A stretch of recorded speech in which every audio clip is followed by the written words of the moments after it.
Well, Jovica Stanisic was actually a former very, very high-ranking official in the Slobodan Milosevic apparatus before and during the war of the breakdown of Yugoslavia.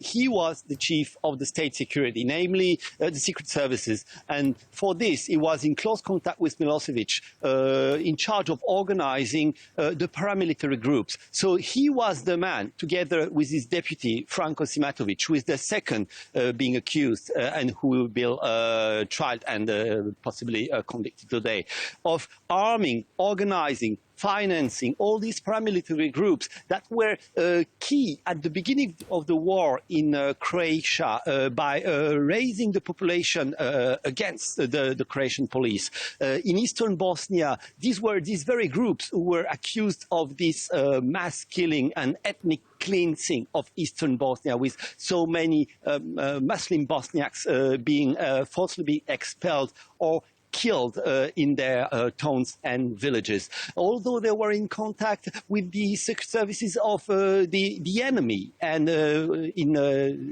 this context, they organized, for example, the secret talks between Croatian President Tudjman and Serbian President Milosevic on a bid to divide Bosnia and to share Bosnia between the two countries. I mean, these were known many years after, but this also happened. So for this reason, those two people who probably never went on the battlefield were extremely important in organizing all these war events. I mean, they had a key function to the breakdown of Yugoslavia. So, Laurent, just tell us why then that they're being retried. I mean, what actually changed?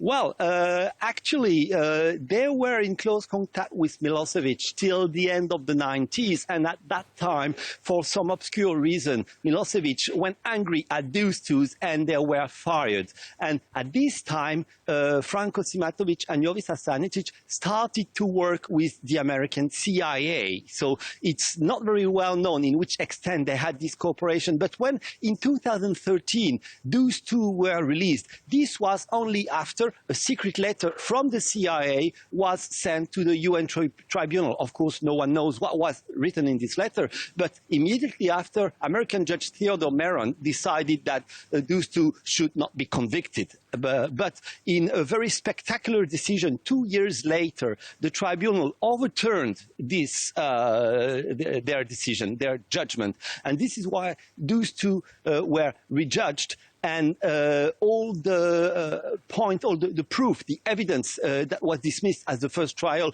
was now taken in account. So it may be well possible that Jovica Stanisic and Franko Simatovic be condemned today to jail. We will see. Laurent, thanks so much. Laurent Rouy.